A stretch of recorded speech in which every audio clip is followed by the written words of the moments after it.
I see. Oh, there it Mine's is right there. recording now. It should be fine. Yep, it says it. Okay, cool. All right, so I think we should be able to start. I will be adding in people if they're still joining late or have had difficulties with the new meeting link. But good evening, everybody. Thank you for joining this evening's ARCSOC, or the Archaeological Society's Western Cape Branch talk this evening. It is my pleasure to welcome and to introduce our speaker for this evening, Matt Relkin, who will be talking about the prevalence of flute player imagery across the American Southwest. Matt is a rock art documentarian who has spent many years traveling throughout the American Southwest, photographing, documenting, and researching ancient rock imagery. He shares his work and discoveries through his YouTube channel and Instagram page, and has developed a particular interest in the distribution and prevalence of different rock art motifs across the region. So tonight he'll be taking us through his work and his photographs of flute player imagery. And I hope you all enjoy, and welcome to take it away, Matt. Thank you so much for joining us. Okay, thanks. For me, I'm going to say good morning. It is 10 o'clock here. And I'm going to be reading off my phone. So I haven't done this before. So hopefully I do a service to these images I'm going to try to share. But my name is Matt Relkin. I'm going to give a talk on flute player rock imagery. And a little bit about me, I'm not an expert. I'm not an archaeologist or someone with a degree in anything related to this field of study. I have a bachelor's degree in fine arts, and that's kind of what led me down this rabbit hole that I now find myself in. I was a painter. I painted landscapes, and I would travel the country taking landscape photos to use as reference for my paintings. And I was especially drawn to the desert vistas. Southwestern United States is a lot of desert, a lot of rocks, a lot of cliffs, sandstone, things like that. And that's where rock imagery began to appear on my radar. Now, I will say rock imagery isn't just in the Southwest, it's all over the US, but because of those, the arid climate of the Southwest, it's most prevalent. So I saw a few panels, here and there. I'm going to switch over to sharing my screen. So, all right. Share entire screen. Sorry, guys. Here we go. Okay, we're good. All right. I'm trying to make this so it's like full screen. I guess that's good enough. Okay, so this was actually the first panel that I ever saw. I had never really seen this kind of stuff before. And it was just amazing that art like this could exist out in nature. It just blew me away. Also, if I go too fast with the slides, let me know. There's a lot of them. I don't want to keep y'all here too long. But these panels are a little more well known. And these were some of the first panels I saw, not really on purpose. They just happened to be in areas where I was taking photographs. As time went on, I learned more about indigenous rock imagery. I was surprised to discover that there's like a plethora of archaeological sites throughout the country, not just in national parks and monuments, but all over, both on public and private land. And I became obsessed with the subject and began to seek out these places. And so I've spent the last 20 years documenting these sites in my spare time. I've been working on a book that's kind of an introduction to rock imagery, not written for beginners, because it seems like most of the literature about rock imagery is written for people that already are familiar with rock imagery. So I'm trying to do it for people that don't really know the rules, don't know how to behave, don't know what it is. It's like a rock imagery for dummies kind of idea. But I'm working on that. and I have my YouTube channel, and it's basically taken over my life. It's what I do now in all of my free time, and I just enjoy educating others and helping spread the practice of stewardship and proper site etiquette. So that's my background in all of this. For this presentation, all the rock imagery photos included are my own, unless noted otherwise. So I've learned quite a bit about the different cultures that created these images through not only books and research papers and conversations with people much more knowledgeable than myself, but by visiting hundreds of these sites in person. And there's just so many more that I'm still trying to get to. And when you see all the sites, you start to notice repeating motifs and themes, no matter the culture or time period. And one of those repeating themes that's really captivated me is the flute player motif. The United States has over 500 recognized indigenous groups, 500. And many of these groups claim the flute player as their own. But flute player imagery is most commonly found in the Puebloan cultures, of which 19 different groups are currently recognized in the United States. We know that actual flutes predate the Pueblo cultures based on artifacts found throughout the country, including a bone flute that was found in the state of Texas. And this dates back at least 6,000 years. It's considered the oldest flute found in North America. I don't know if that's true, but that's what is claimed by the people who have it and studied it. And if you search online, that's pretty much it. But there's plenty of archaeological evidence that tells us that the flute was used by the ancestral Puebloans. These flutes are thought to be the oldest wooden flutes. That this first flute is bone, but these wooden flutes are considered the oldest found in North America.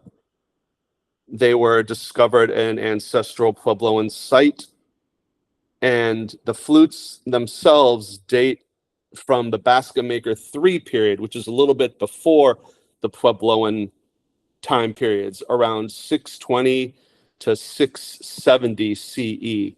And it's just amazing the condition of these flutes here. I mean, just with those finger holes and how they were carved, it's just mind-blowing. Then another pair of flutes, these were found at Chaco Canyon, which is considered to be the cultural center for the Puebloan people during the Pueblo II period, which was around 900 to 1150 CE. And if you look at these, you can notice the little zoomorphs, the little animals that are carved onto these. And they're probably frogs or lizards, but when you think about it, if they were frogs, that would make sense, because, you know, frogs do make a sound that could possibly be mimicked by a flute. So I thought that was really interesting, that it kind of, the animal went along with the sound of the flute. Much of the imagery I study predates the current Pueblo cultures, so we can't be 100% certain what the ancient people who originally made these flute player images intended them to represent.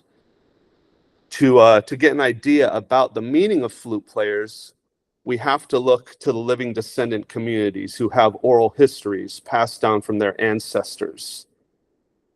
And one of the reasons we know that this is a flute that these images have in their hands is because a lot of the modern Pueblo descendants have confirmed this. And people ask, how do we know it's not a pipe? And I would say, aside from the oral histories of the descendants telling us it's a flute, we can look at the design of flute players themselves. They're almost always holding the flute with two hands, like you would need to play a flute. You would hold it with two hands. And there's usually no curve at the end, like you would see for a pipe, like in these images. This is a historical panel from the Ute tribe showing a pipe ceremony. And to the left, they're passing the pipe, and in the middle, they're smoking it. And this actually has an interpretation that's been recorded from a Ute elder, that this is a joining of two Ute bands when they were moved onto reservation land. And you can see the pipe has a different shape. It has a bowl. Pipes aren't just a straight line, like a flute would be.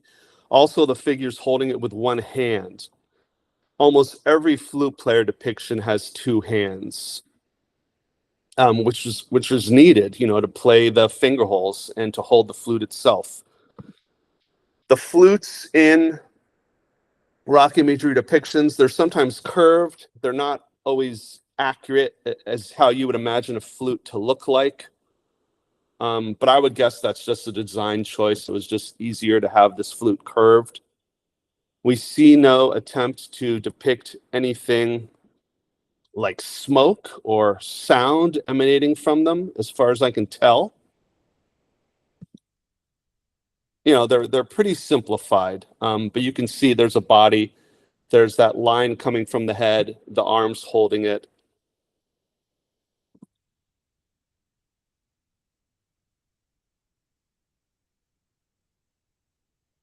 Now, the one exception to my statement about we don't see any depictions that show sound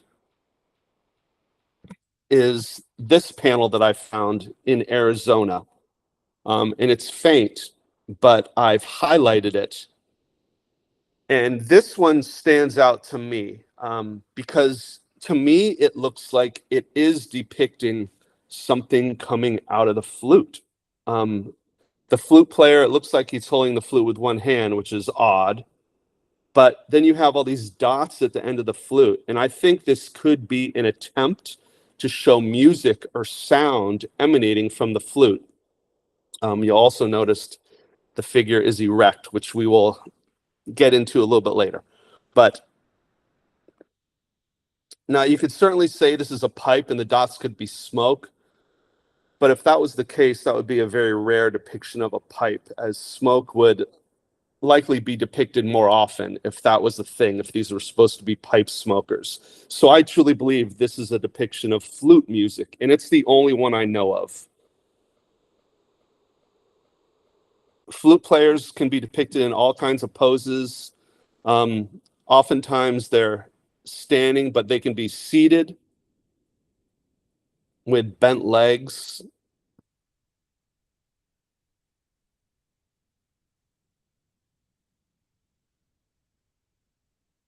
And again, if I go too fast, anyone can kind of ask me to slow down here. Below this flute player, that is probably a turkey. Turkeys played an important role in the indigenous cultures out here. They weren't used for food. They were one of the only two domesticated animals. Dogs and turkeys were the first two domesticated animals. And turkeys were like pets. They slept with them. They used their feathers for adornments and for clothing and things like that. But they weren't really known to eat turkeys. They didn't find bones that showed butchering or signs of teeth marks, things like that. But so we have a lot of seated poses. Seem to be relaxed, playing the flute there. And then we also have poses where they're laying on their backs, which is kind of another pose that you see often enough, which I think is quite interesting, that you got these guys just laying down playing the flute.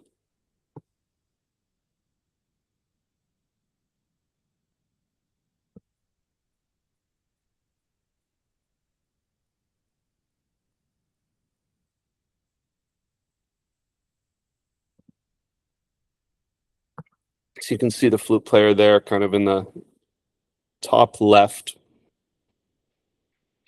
And these are obviously both pictographs painted and petroglyphs pecked.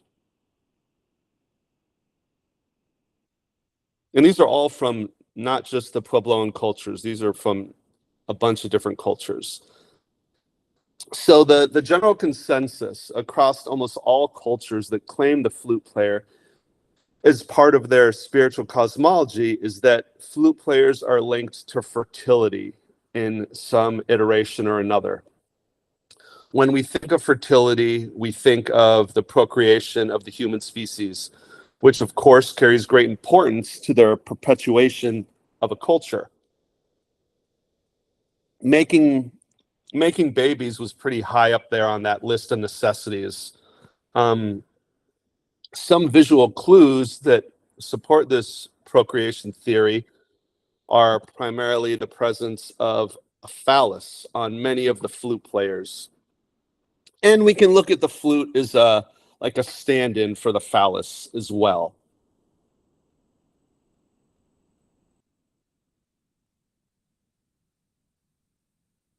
So this one, it's a little hard to tell, but you can see they are holding those flutes.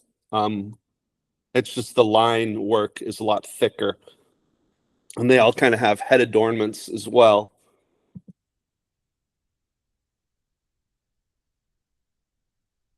But over and over again, we see these flute players depicted with a phallus.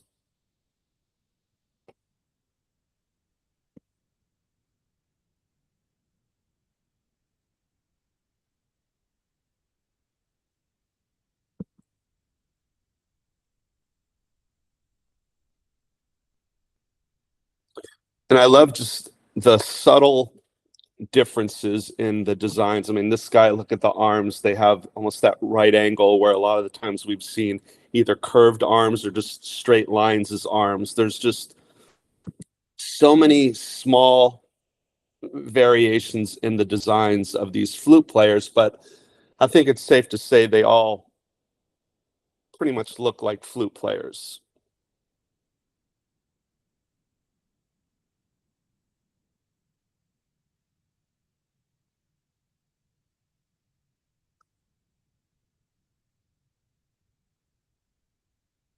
And maybe they were just aroused by the sultry sound of the flute. Who knows?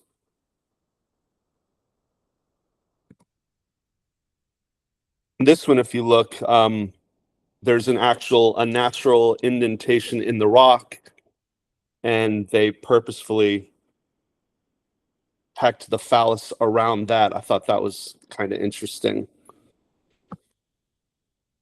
So the idea of fertility can also be applied to the need for fertile seeds, fertile harvest, fertile soil, which again guarantees the perpetuation of a people. The majority of flute player imagery is linked to agricultural societies. So not only would they be hoping for children to grow, but also for crops to grow. And for crops to grow, you need seeds, you need rain, you need a little bit of luck. And you would call on the flute player to bring that luck. And that brings us to another form of the flute player being depicted with a humped back that coincides with the flute.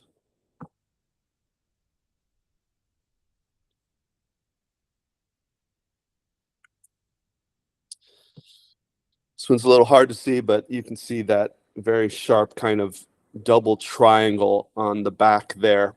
The humped back, it's thought to originate from the idea that this figure was carrying a sack over its shoulder, hunching over from the weight. These are more faint, but you can definitely on the right see the flutes. Maybe on the far left figure, you can see the flute in the arms holding it as well. The sack or hump could carry many things depending on what culture you're examining, but it almost always relates to fertility items.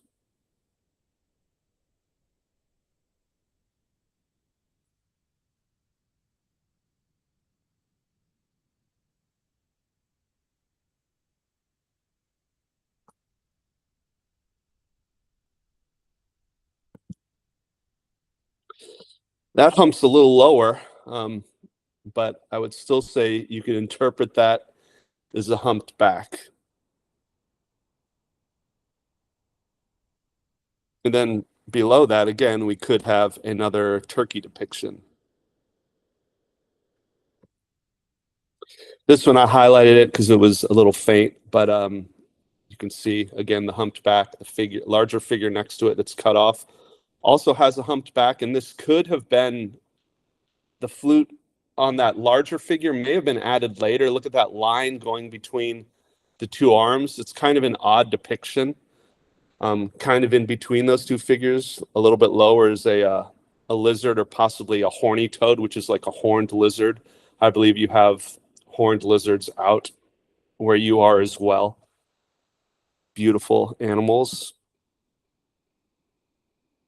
And still you're seeing phalluses on these humpback figures as well, quite often.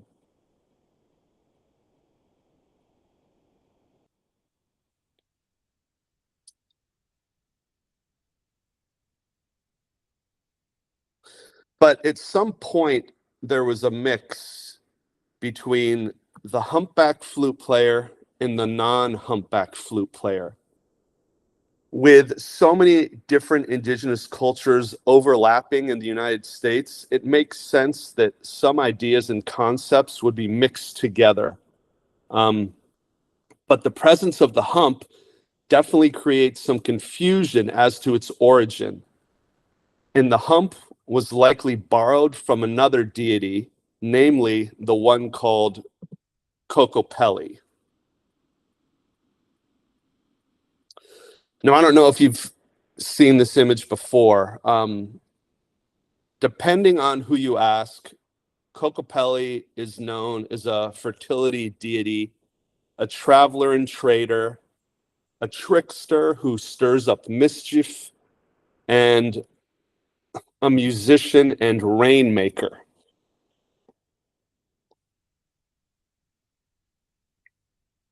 In the Southwest of the United States, the Kokopelli character has been heavily appropriated and commodified. The modern version of Kokopelli is so far removed from its original meaning that it's taken on an identity completely separate from its indigenous origins.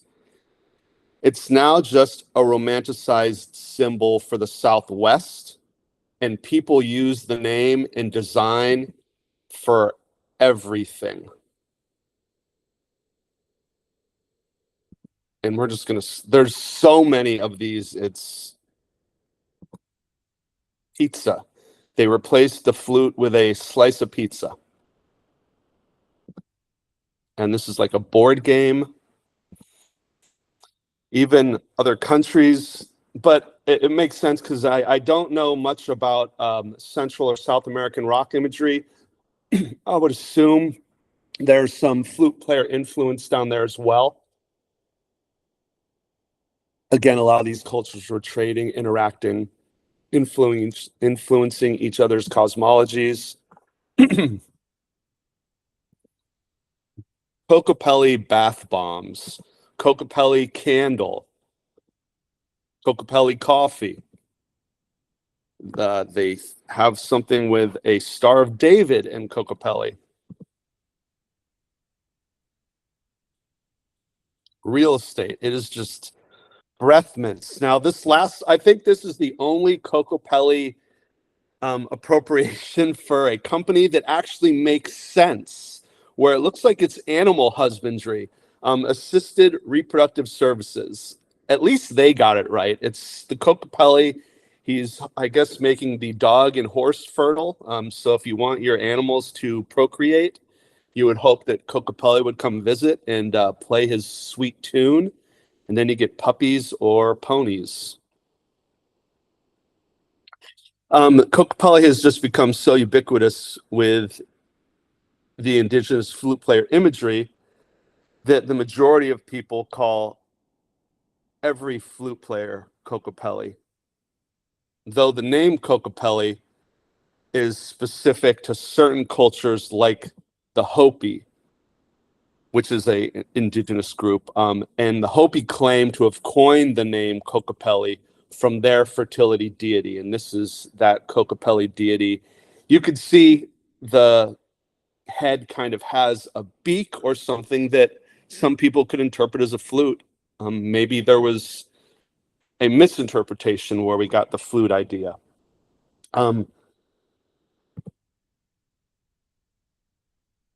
This is a Kachina doll. The Hopi spiritual deities are mostly, Hopi are a kind of a modern offshoot of the ancestral Puebloans.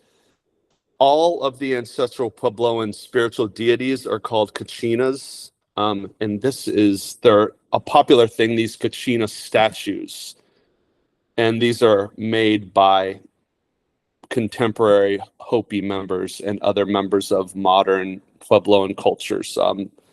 They're really neat. They're still depicting these deities.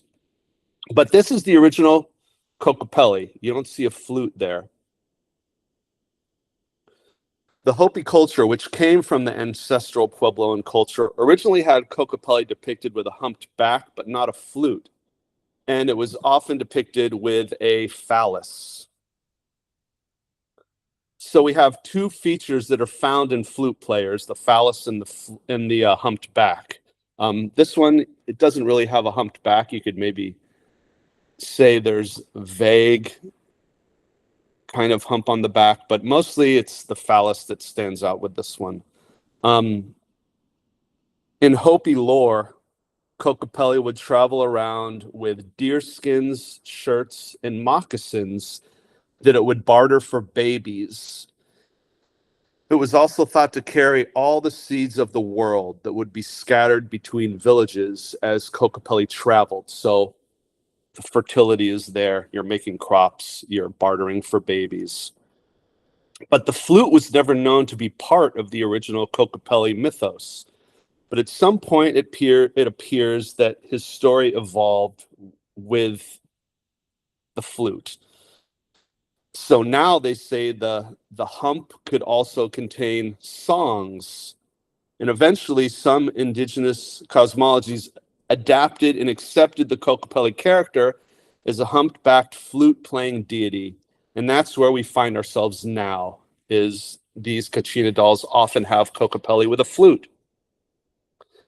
But calling all flute players Kokopelli is like calling all guitarists Eddie Van Halen. It's a generalization that disregards the diversity of the many indigenous cultures, both ancient and modern, who have flute players as symbols from their cosmologies. All flute players are not Kokopelli, so I always just call them flute players. But to the general public, they see a flute player. Even people that don't know about rock imagery know that Kokopelli image from popular culture and just Southwest imagery and tourism. I think it's worth mentioning that this figure, the flute player, is also a symbol for hope. Depicting a flute player would hopefully influence the forces, the spirits, the gods that brought rain, babies, good tidings. And in that regard, the flute player is a form of sympathetic magic. Sympathetic magic is an idea of creating something with the hope of influencing a positive outcome. So it's the same thing as depicting a successful hunt.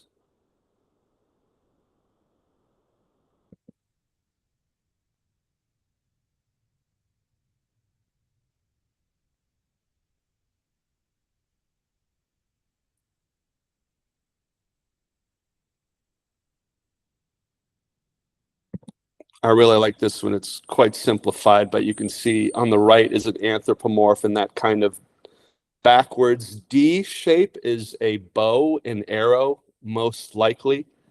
And then you have an elk on the left. But so again, they're depicting a hunt because they're hoping that they can have successful hunts. They're depicting plump corn because they want their crops to succeed. They want the corn to grow. They want to feed their families. They want to feed their communities. And they're depicting pregnancy because they want to have babies. This is all sympathetic magic. You would hope by creating these images, the gods would smile upon you and give you what you desire. And that's the general concept for sympathetic magic. And that's where the flute player falls under, because again, you're depicting this flute player because you want it to bring you the things that the flute player is associated with. Harvest, babies. Now, it's difficult to pinpoint the timeline of when flute players began to appear in rock imagery, but as far as I've seen, some of the oldest flute player imagery is in this style, which is the, I hope I'm pronouncing this correctly, the Abajo La Salle style. This is an older, distinct style found mostly in a small region of Utah that combines characteristics of some other styles, Barrier Canyon, Basket Maker, and Fremont imagery. This style dates back possibly 2,000 years. So we're looking at flute players appearing about 2,000 years ago, at least as far as I know and as far as I've read and seen. Now, these particular flute players seem to predate the humped back. The flute looks like it emerges from these tiny heads as if it's an extension of the anatomy. The flute is always held with two arms. It's often elongated. The arms are often elongated. You look at it, you're like, that can never be anatomically possible. But notice all these kind of have some sort of head adornment.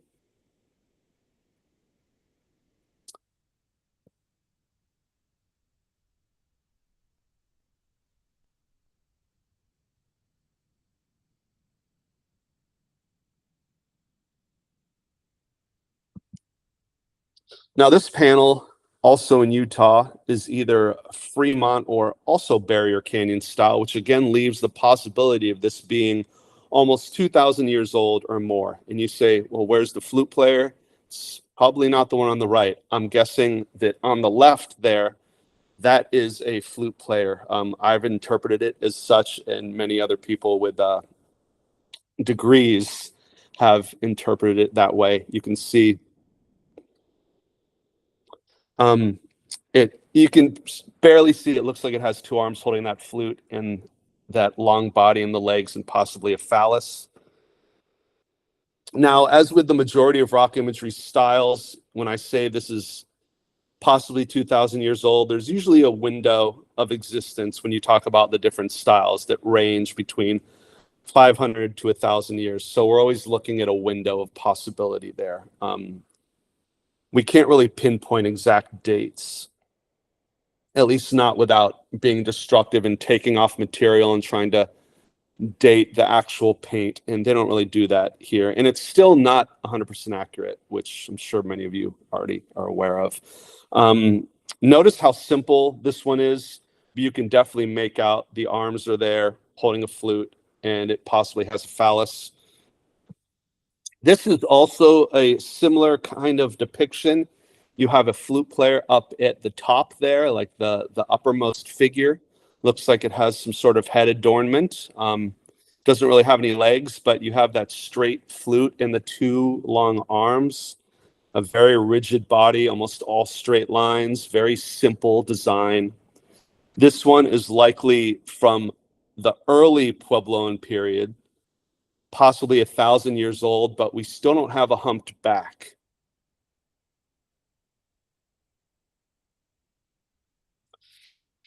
Then out in northwestern New Mexico, we have another regional style called Rosa representational style that dates from around 400 to 950 CE. So now we're looking at 1,500 to 1,000 years ago.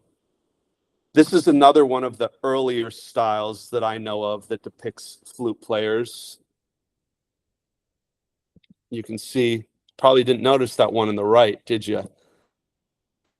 So we have one in the middle, and then if you look in the right, you can just make out those arms in that flute. These may have had legs and they just eroded away, but maybe they didn't have legs anyway. Then this is another panel of the same Rosa representational style that is between 1500 and 1000 years old. Again, we have 4 flute players. We're starting to get a little more expressive on the right. You have the leg bent and he's bending over a little. This could possibly be hinting at humped backs.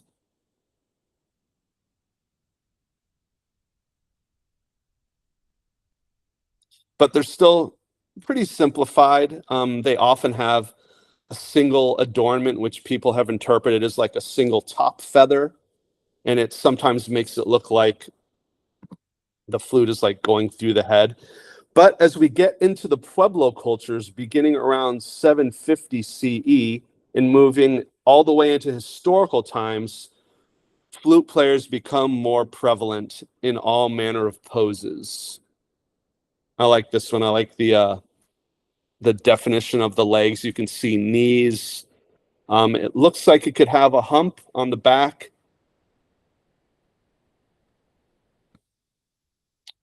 There's something going on there. I mean, this is definitely carrying something. They both are possibly carrying things on their backs.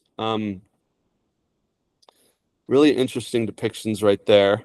And these are considered ancestral Puebloans. So again, we're looking at, maybe 12 to 1300 years old or less.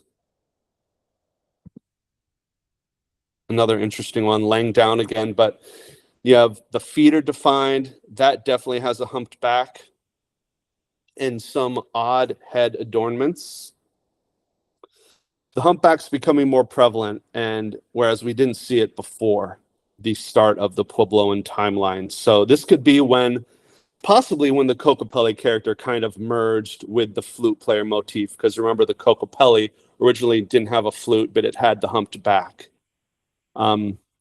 So this is possibly when those two kind of characteristics merged. There's also some outliers. When I say outliers, I mean flute player depictions that are unique in their design, in their representation. We saw a few others that kind of looked like this. Those were all from the same panel. It's just very angular. The hump is like, a pyramid triangle, but look at it, has a bunch of dots in there. That could possibly be seeds, could be rain. Also looks like it has some sort of kind of chest protrusion as well. This is a very nice one. This one is very odd. So you have the flute player, head adornment, phallus, but if you look closely, the phallus is forked, and you have this snake head, which I'm certain is a snake head. The head is diamond shaped, and diamond shaped snakes are venomous snakes. There's a lot of rattlesnakes in these regions. You'll see depictions where there's certainly rattlesnakes where they have a rattle depicted. You're almost certain that is what it is, but you can almost see a forked tongue on the end of the snake's head.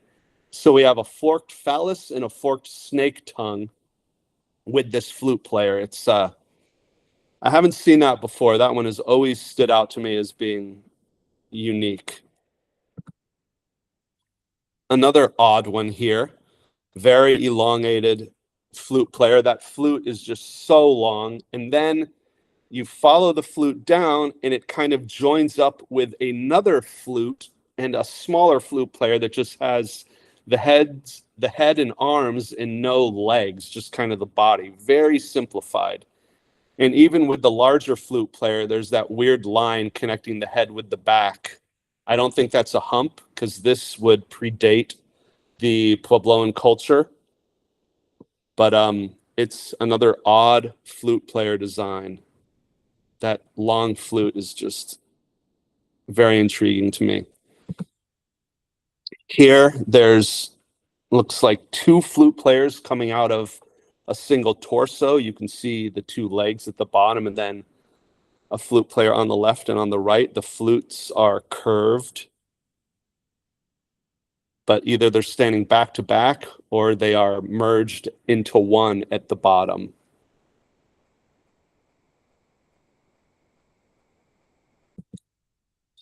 This one, if you look closely, the flute player has a belly, possibly a pregnant belly. Now, they don't always imply gender, however, with the presence of a phallus, quite often in flute player imagery, you would assume that the flute player is thought to be male, but this could be a female flute player. And again, they're just kind of doubling down on the fertility theme, blowing the flute and possibly having a child. I think I've seen maybe one other depiction of a flute player with a pregnant belly or with a belly protrusion like that. This one I like. It's just quite stylized. It doesn't even, it could, maybe it's not a flute player. To me, I assume it is. You have the two bent legs. Doesn't really have any arms. It has head adornment and possibly a flute coming from the head there. And the reason why I do guess this is a flute player is it's around an area that has multiple flute players depicted in all different ways. So I figured this could just be someone had an idea and they wanted to do their flute player a little different than everybody else's. I like to remind myself that no matter what we learn about styles and motifs that, you know, have similarities, there's always going to be individuals who are making these images, and there's always going to be someone that wanted to do things a little differently. And I love that human aspect of rock imagery, of comparing imagery. These guys, again, in a seated pose, but that flute, I don't know what to say about this one. It's just so odd. It's like the flute is the entire head, and looks like they're only holding with one arm each.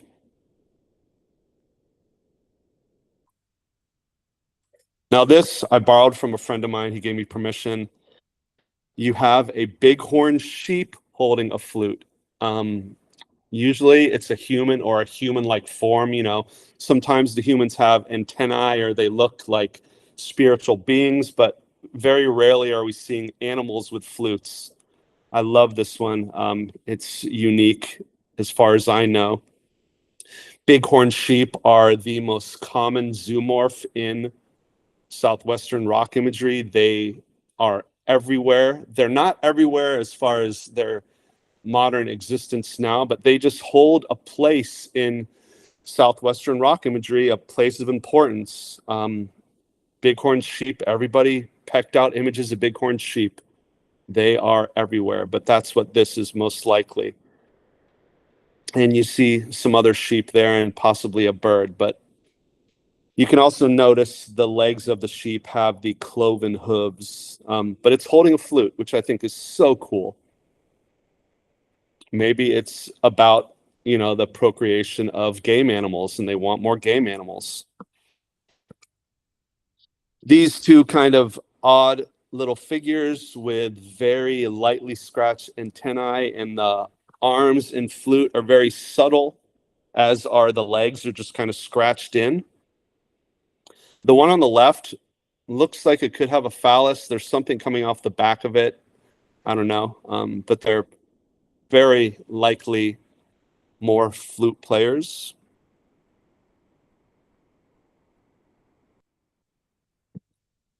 And then this one is so weird. The one, if you look at the left, the image on the left, you have two large figures. The one on the right, obviously flute player. The one on the left has a flute player emerging from its head. So if you look at the right image where I kind of marked things out, it's like the head is splitting off.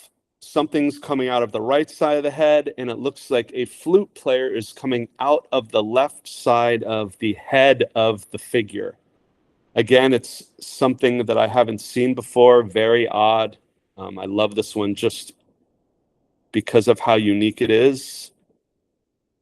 And it's great that we do have these varieties. You know, we can say flute players often look like this, often look like that, but there's always going to be these weird ones. You can always be surprised and discover something new and different about them. And that's what keeps me, one of the things I get so excited about every time I see one. It's like, it's going to be a little different. And I just keep adding it to my collection. So we've been looking at, you know, mostly Puebloan. At this point, we're in the Pueblo times. But you can follow the timeline of rock imagery into the 1600s. And the ancestral Puebloans had some geographic overlapping with the Diné culture. The Diné are commonly referred to as Navajo. Navajo is a Spanish given name. Most of the Diné people prefer to be called Diné.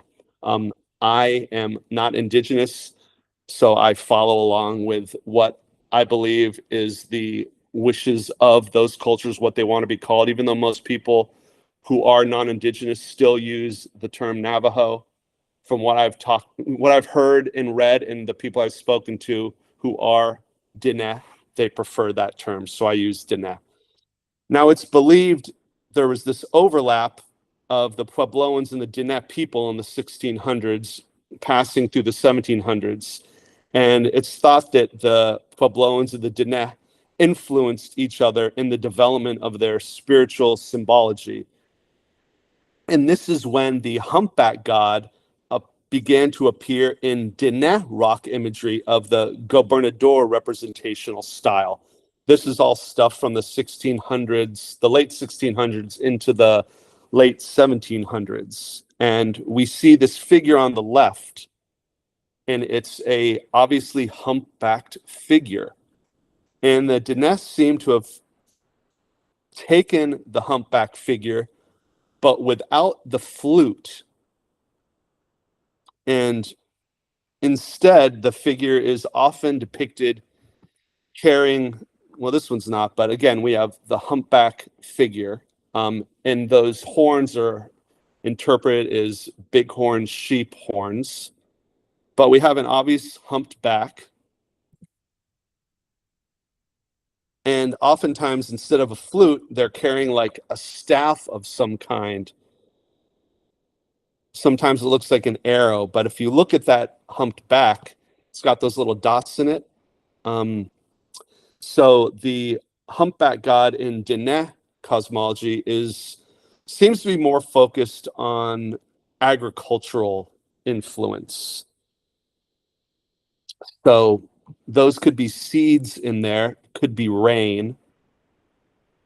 Again, we have more of these humpback figures, and see, it looks like they're carrying possibly arrows, but they could also be like a digging staff or a digging stick that they would use to help with planting corn and beans and squash. So this all goes along with the agricultural theme.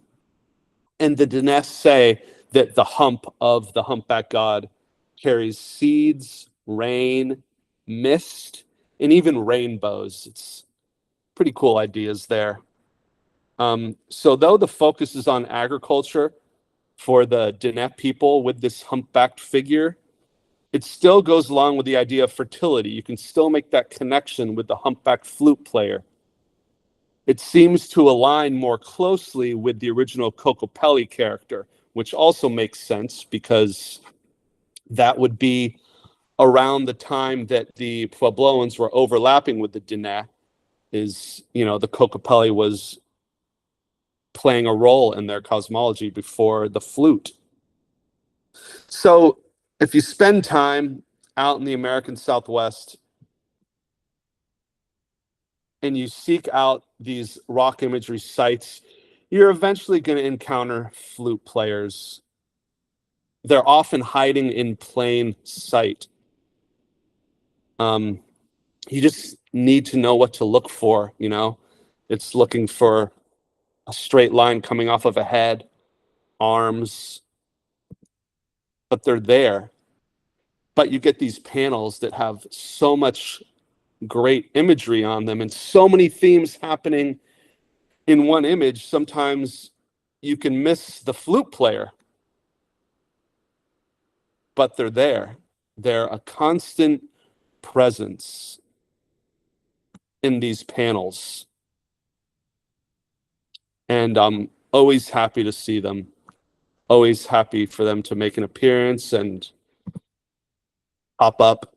It's such a great thing to know that, you know, we never know for sure what we're looking at here, but it's nice to be acquainted with imagery where you kind of can feel like you're revisiting a friend. You get to see this thing again. It's like, oh, there's my flute player. And whether it's real or imagined, you can almost hear the notes of the flute echoing off the canyon walls.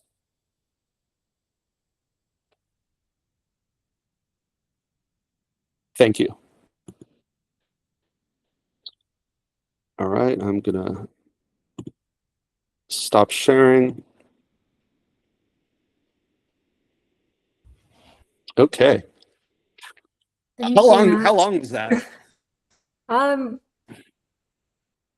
not sure. I think we started a bit late. I think it was about 45, 50 minutes, perhaps. Okay, I was Just worried not it would be bad. too short. No, not at all. I think we were all sitting here completely fascinated by all the images you had to show. I think, I don't know, I can speak for everyone else. Yeah, that was incredible. Yeah, definitely we don't have images like this, so it's always refreshing. No flute players at all? No flute players. Someone can correct me if I'm wrong, but no flute players. So it's very cool and interesting to actually see the different motifs that you have there in America. And I edited a lot. There was, I mean, that was 118 slides. Well, minus the non-flute player image, about 100 slides. I could have had 300 slides of flute players. There's just so many of them. And there's so many that I haven't even seen, you know. I'm sure there's thousands of them. No, it's incredible. I'm not sure if anyone has any questions or comments. If you're more than welcome to. I can stop the recording as well. Perhaps it's best to stop it here if we'd like people to speak. Let me just stop. There we go.